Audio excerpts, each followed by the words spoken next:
This Sunday, All Elite Wrestling and New Japan Pro Wrestling join forces for their first ever joint pay-per-view when they present the Forbidden Door live from Chicago, Illinois. The show will see championships on the line from both companies, with cross-promotional dream matches filling what is a stacked card, despite numerous injuries taking its toll on what could have been. With that said, as is tradition on the channel for AEW pay-per-views, let's run through my predictions for the show as I try to guess the winners and losers for the Forbidden Door.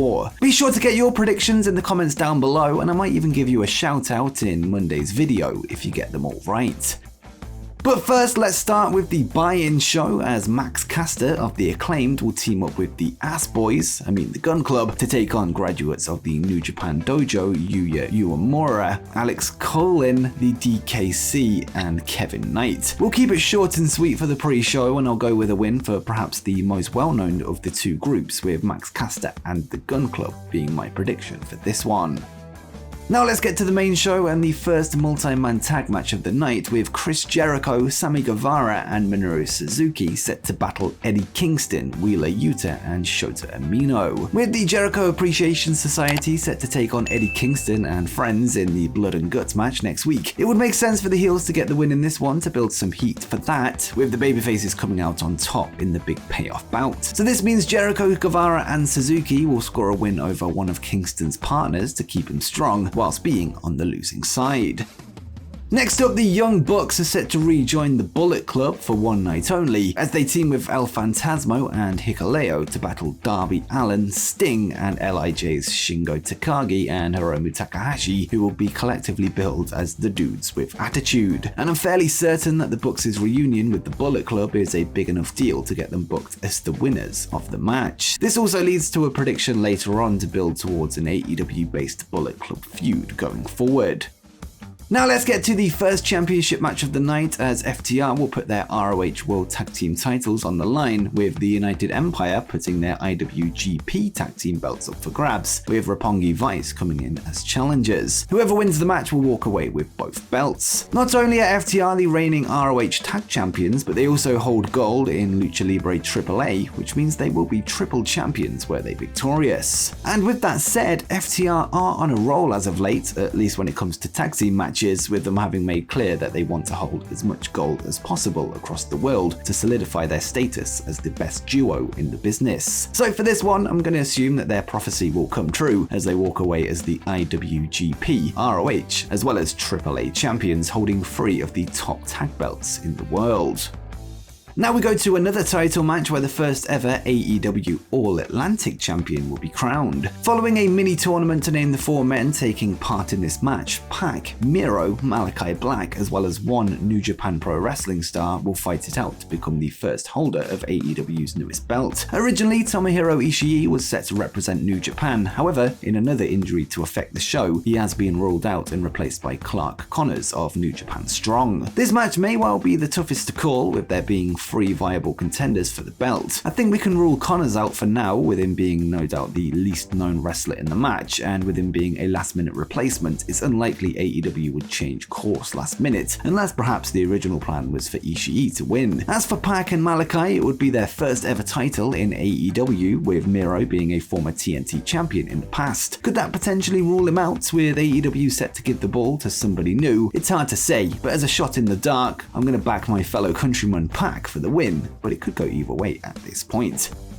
And speaking of my countrymen, next is a match for the IWGP United States Championship, with Englishman Will Ospreay set to defend his title against the returning Orange Cassidy, who works his first singles match after his 3-month-long injury break. Again, this match was victim to another plan change, although this time not through injury, but through Mexican wrestling politics. Originally, Andrade El Idolo was set to challenge Ospreay for the belt, but with him also being contracted to AAA, New Japan's partners CMLL would block his appearance, with an agreement seemingly being made to have New Japan not associate with AAA talent. This has swayed my decision, with Cassidy unlikely to win with him being a backup option, meaning the Commonwealth Kingpin Will Ospreay will retain as he makes his first defense of his newly won IWGP US title.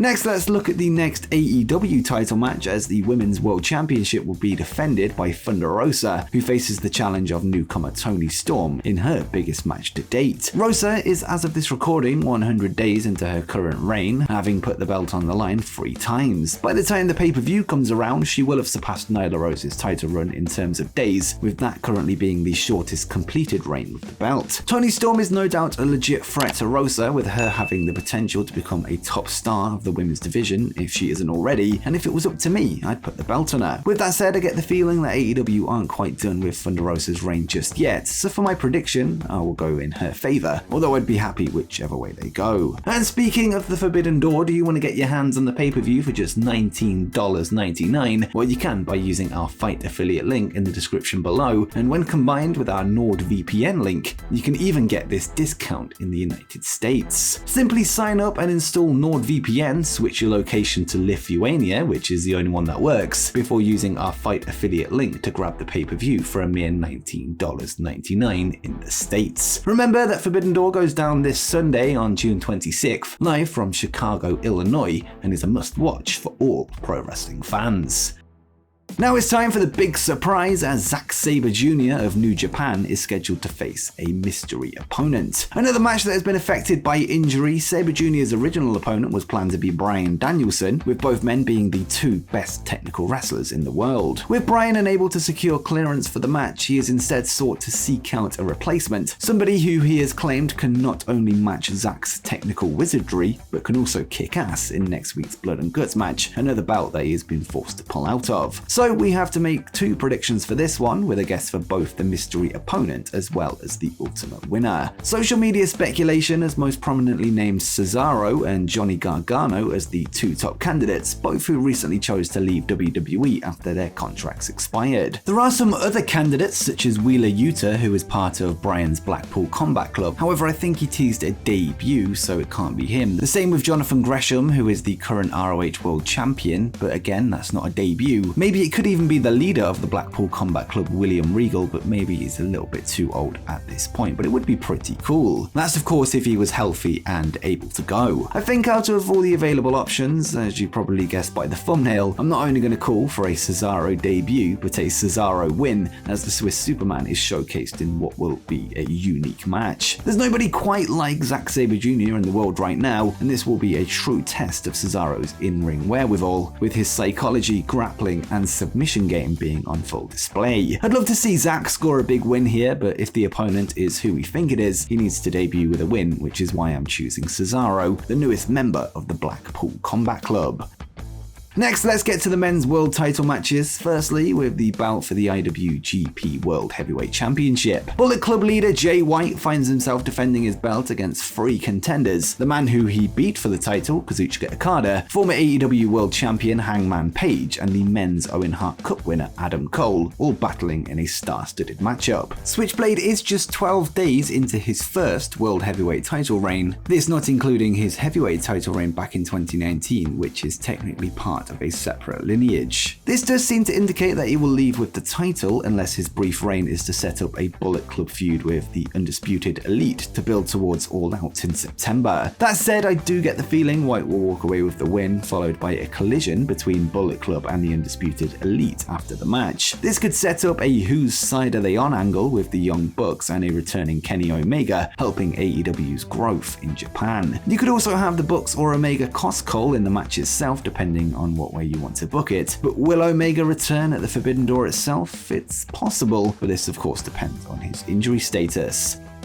And finally, the interim AEW World Championship will be on the line as AEW's Jon Moxley and New Japan's Hiroshi Tanahashi go one-on-one for the first time ever. Once again, this wasn't always the plan, with CM Punk originally scheduled to take on Tanahashi before Punk's injury days after winning the AEW title. Despite this, Moxley and Tanahashi has been tentatively planned for months, if not years, with many factors delaying the inevitable. With this prediction, I think we have to go with Moxley to give him the chance to represent the company as champion in front of fans, with his first world title run mostly taking place behind closed doors due to the pandemic. He won the belt with a crowd present, but never actually defended it in front of a full arena. So give Moxley the belt until CM Punk is ready to return, before the two can fight it out to find out who is the true champion of All Elite Wrestling, which can hopefully happen by All Out in 2 to 3 months' time. But do you agree with my predictions? Make sure you let me know yours in the comments down below. And before you go, make sure you check out the 12 most obscure WWE appearances from AEW wrestlers.